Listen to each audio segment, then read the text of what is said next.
And we are going to start our parasha of this week. And the parasha of this week is called Naso.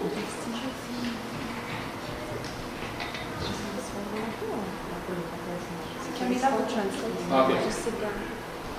But need to sit down. Need to sit down close to them in case Camila doesn't understand.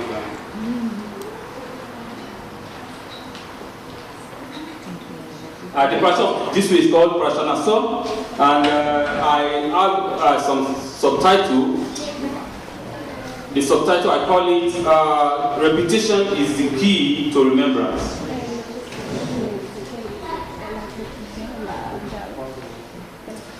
Parasha Naso is the longest parasha in the Torah. It continues where the previous parasha ends, detailing the charges of the Levite families. Okay. It continues where the previous parasha ends.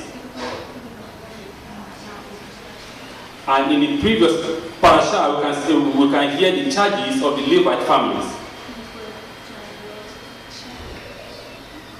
And other matter connected to the service of dismantling, erecting, and carrying the part of the Mishkan. Understand? Can you translate it just very close to them, because sometimes Camila might not be able to do it. So that it won't take too much longer time.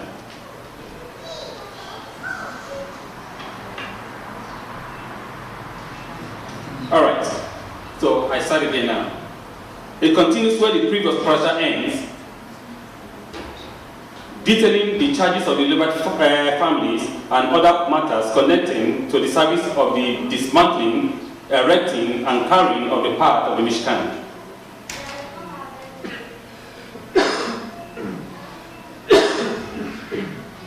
The parasha then goes back in time to the 1st of Nisan, 2049. 2449. I mean, that's 3,000 years ago. The 8th day, the day of the inauguration of the sanctuary. And details several laws that were given then concerning purity and moral behaviors.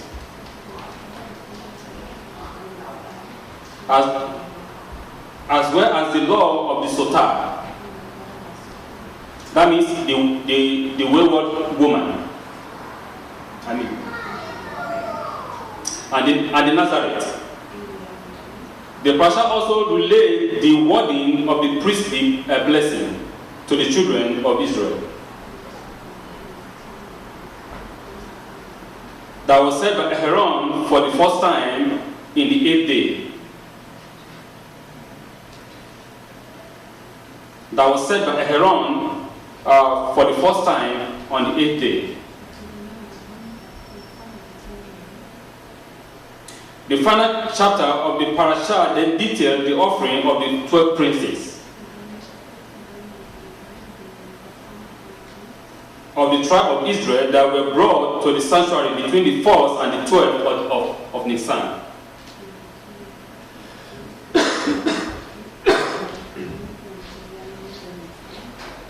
The word Naso means to count. Or literally, it means to lift up.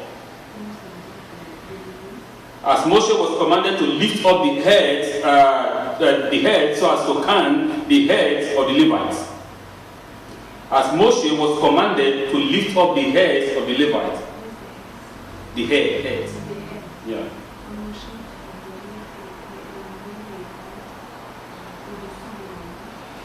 The word also can mean to carry or to bear. And it was the charges of the Levite to carry the part of the sanctuary from encampment to encampment.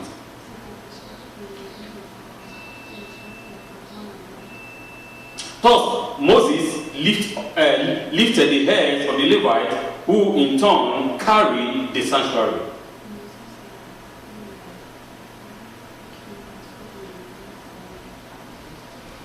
The gematria for the word Naso is 351. The lifting of the head and the carrying of the sanctuary allow us to double the gematria.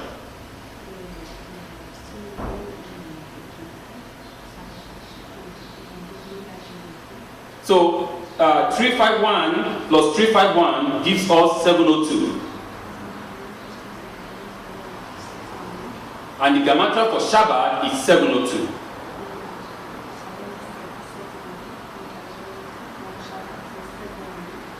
The reason for our existence is to carry the burden of the Torah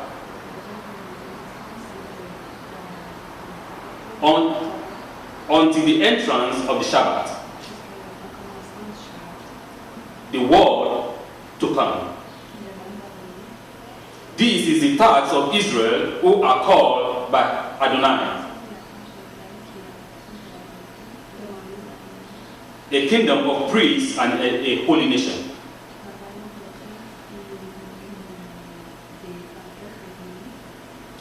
But the Torah chooses to include 70 verses that says the same thing.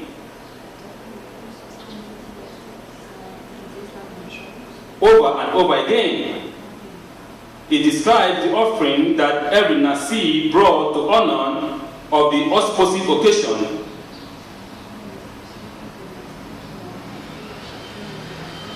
It details the gift of every Nasi, every prince. Number 7:12 read. On the first day, Naso, the son of Aminadab, brought his offering. It comprises of one silver bowl that weighed 130 shekels. One silver bowl, a bowl, big bowl, a bowl. Yeah. And it weighed 130 shekels. One silver basin that weighed 70 shekels.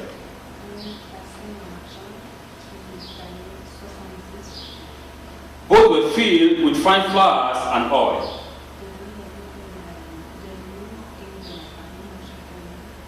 One golden ladle filled with incense. Ladle meaning like a golden like a thing that is contained where perfumes is inside it, but it's a golden one made of gold. A young bull, a ram, a sheep, and so on.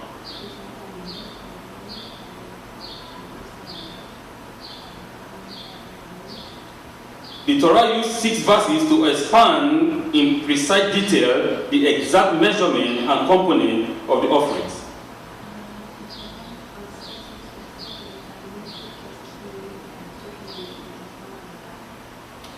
On the second day, Nathanael ben Saul of the tribe of Issachar brought the exact same offering.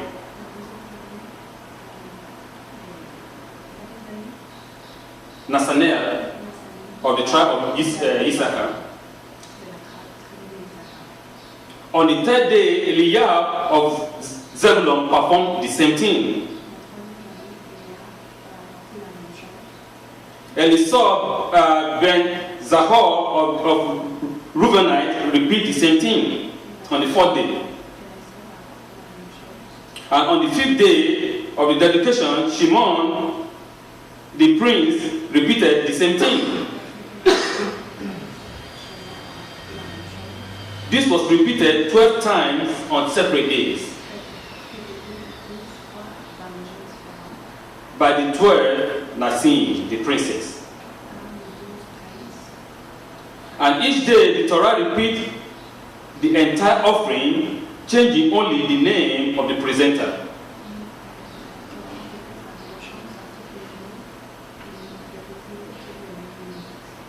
And his tribe. And the tribe they came from. Normally the Torah is consigned and abbreviated.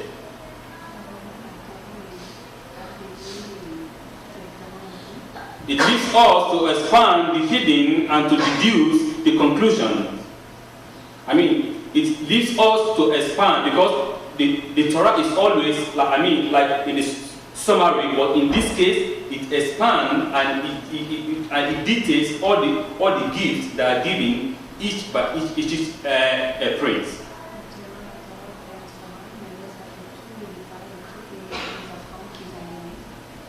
In fact, the Talmud explains the intricate law of marriage and divorce.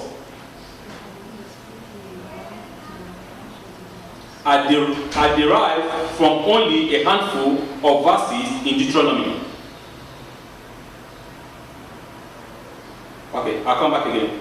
The Talmud, right, explain the intricate of the law of marriage and divorce, which are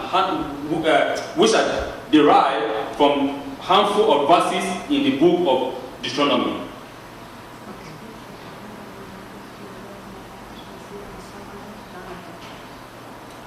Why is it all 12?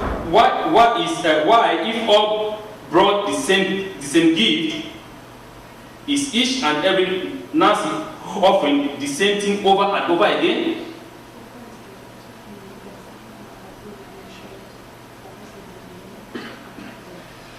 The Torah should simply say the following: the daily offering was brought on 12 consecutive days.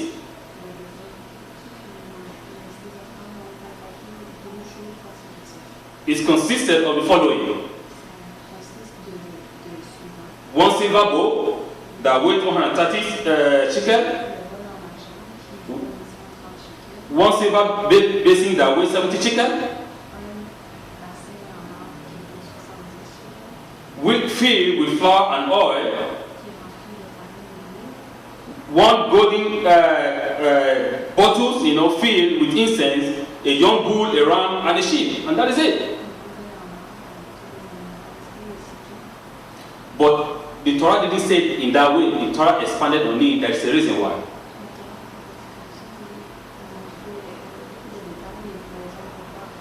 And in the next chapter, in the next verse, we read about the we read about the Sota woman. So just for me to be able to explain more about what the Torah repeated this gift, the reason why is it so? I would like to give a little story here. That was an American rabbi that was invited to speak in Africa. So this man prepared a lot. All his speech, everything, what he's going to say before traveling down to Africa to go and deliver his message. Actually, in South Africa. So when he got there, all the people came to come and welcome him. Oh, the rabbi is here, the rabbi is here. They all shouted and they came to welcome him in the synagogue. So the synagogue was filled without no space. And the rabbi began to speak his messages. And he gave all the messages, everything, talk about the Talmud, all kinds of midrashim and so on and so forth. And the people were so happy, they were just shouting and saying, yeah, yeah, yeah, yeah. But he has to speak in two different towns during his visit in South Africa. So now, after his first speech in the first town, so the second day he went to the next town to give another speech. So getting to the next town, he decided in his mind, you know what? I'm going to speak the same thing I said in the first place, in the first town. So as far as he got to the second town, all the people they came again to welcome him. as soon as he got in upon the bema to speak, he looked down in the congregation, and he saw all the people he saw in the first town. So he was shocked. He said, "Oh, in his mind, he was thinking, whoa, what do I do now? Because he doesn't want to repeat the same thing he said in the first town. So now the plan has to change." And he didn't prepare for another speech. So he began to waggle and fumble, bringing one to the other, but it didn't go well at all.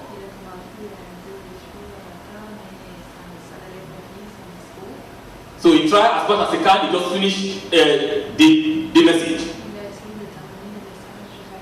So he looked at the eyes of the people were not happy. So he came to them and said, I am so sorry, he confessed. Because what they told me was that I need to speak in 2 towns. And I was thinking that you guys are different people. So I in my mind, I wanted to speak the same thing that I said in the first place, that everybody was so happy. I wanted to say the same thing here.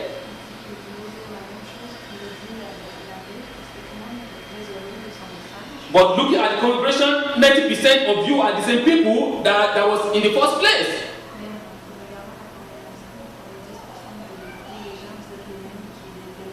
I'm so sorry for all the way the message goes. So the people said, "No, Rabbi. Actually, we came to come and hear you exactly, what you said in the first place. We don't want you to change it. Because that message actually rings volume in our ears."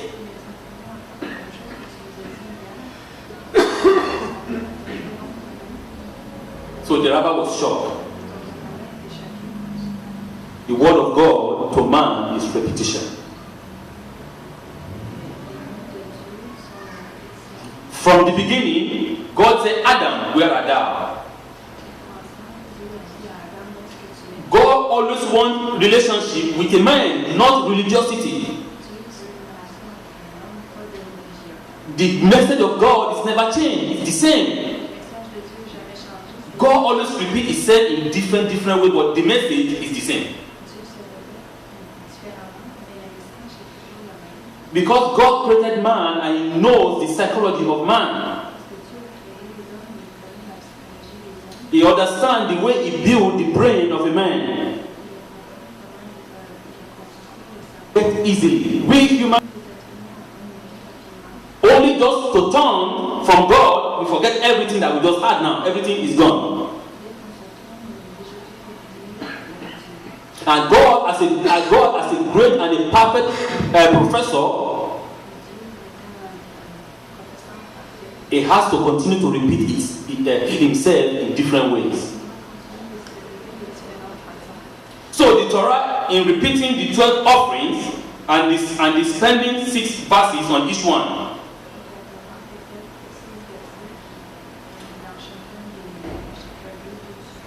leaves us with the message that is as powerful as it is pertinent. That is as powerful as it is.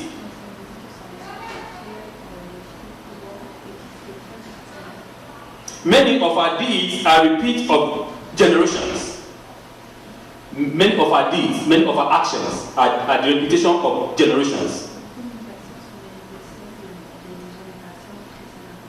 Many are repeated from yesterday. They are all beloved and cherished. Day after day after day. I do not want to hear and see the exact same prayer. Blessing, charitable action over and over again.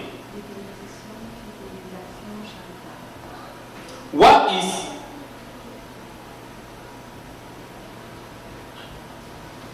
the subject of Naso comes up in the next passage of Sotah. To teach you that anyone who sees a Sotah in a destruction should refrain from wine. Anyone that sees Sotah meaning a wayward woman, a woman that is unfaithful woman.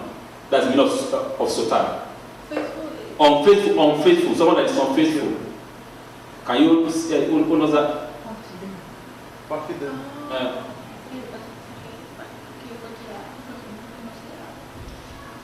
So, because this parasha gives us why is it that we have Sotah and Naso in the same page? There is a glaring question in this statement. In the statement of us having two different things that doesn't seem the same, but they are all in the same place. Understand? Alright, so what a little information, it will become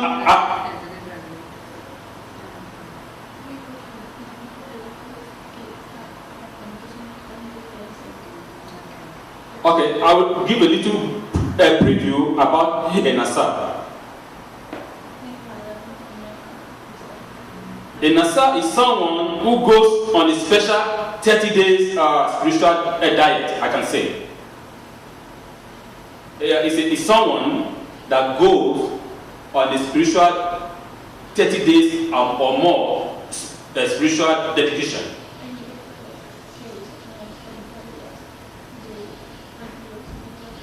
To detoxify himself from Yesera, from evil inclination. Okay? And the situation involving a Sotah is one which arises when the husband suspects and formally investigates whether his wife is unfaithful.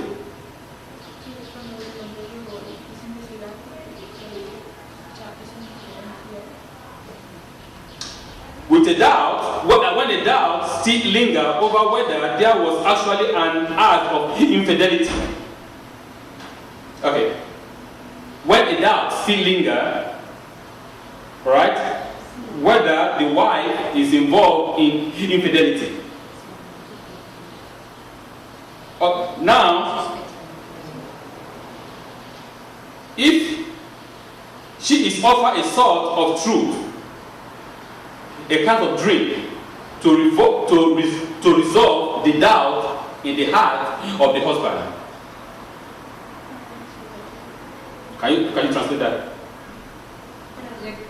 Because she is not getting me well, and I don't want to keep long in the message. I just wanted to quickly translate it for Joanna in French. That helps us to go faster.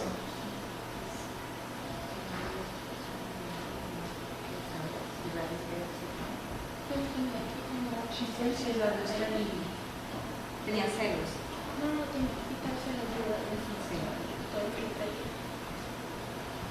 So if she drink the Sotah water, I mean the bitter water, and if she's found innocent, she's going to have children. But if she's found guilty, her stomach will swell up, and she's going to face the consequence of lying.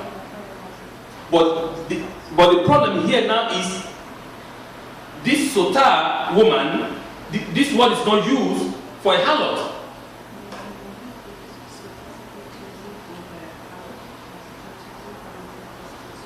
The water is not given to an harlot. This water is given to a housewife that the husband just suspects that the wife is unfaithful.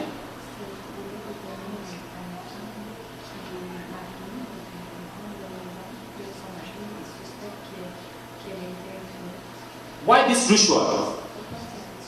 Why God wants that woman to pass through this ritual? According to our sages, actually this ritual is not for the woman. This ritual actually is for the man. But outside, it looks as if the woman is being, like, subjected.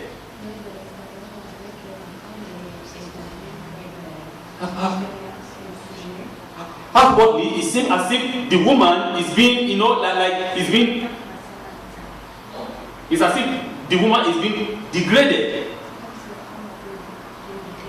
But actually, it is not. The problem is the man. Because our said that a man does nothing wrong except that man is being possessed by the spirit, by the contrary spirit.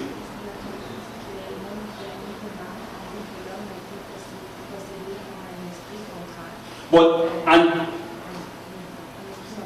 and the Torah said that this man is being possessed by the spirit of jealousy. So technically, this man is not acting in his right mind. Technically, this man is being controlled by a negative spirit. Even though this woman, she's faithful, there's nothing wrong. Let's say, for example, our society now. A woman is working in a collective of men, and let's say she's a director. She's the director of that company, and as a director, she needs to manage all the company, and all of them are men that are under her, right?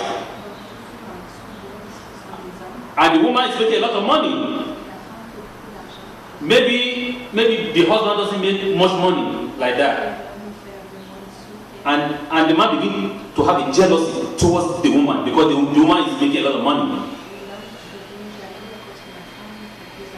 And the man begins to, he doesn't feel free like a man because it's normal that men make more money than the women.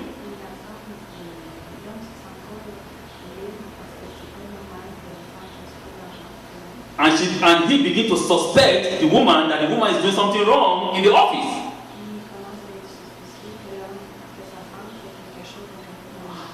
How do we do this? How do we resolve this issue? Because the most important thing for God is family. You and your wife. You and your husband. Even though for this cause, God the Almighty allowed his name to be erased.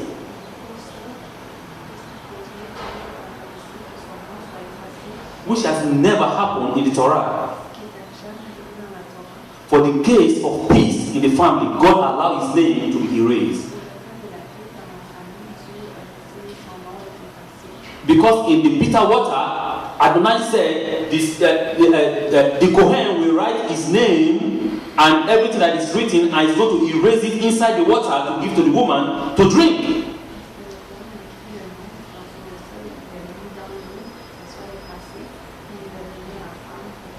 So by so doing, the name of God is erased.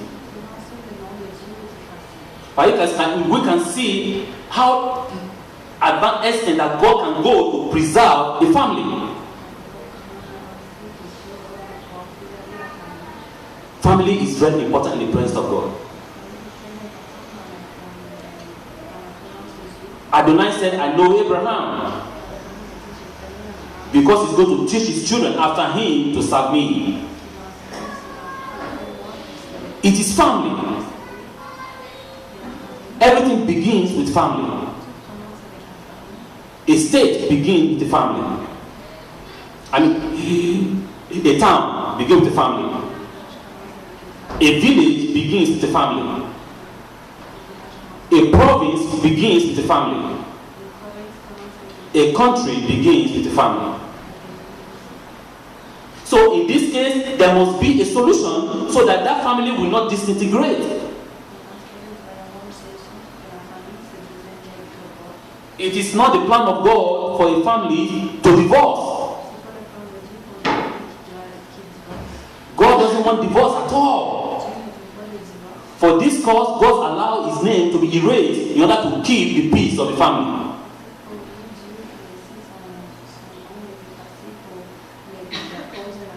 If this man suspects that his wife is doing wrong, okay, now the woman will be brought into the temple before the Kohen, and all this ritual will be performed. This is to teach the man that your wife that you are accusing actually is not doing wrong.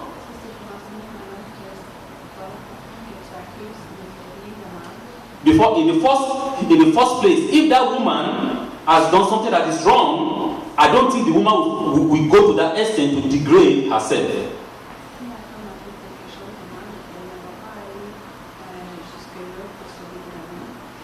If the woman has committed adultery or has played whoredom, for sure she will not have the confidence to come before the presence of God to perform all this ritual.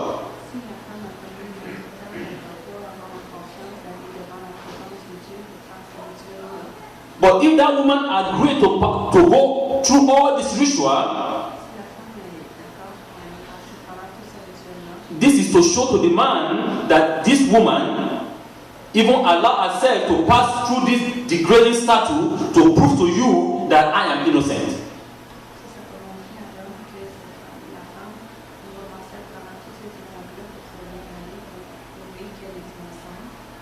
To letting the man to see all the degrading things that his wife is passing through.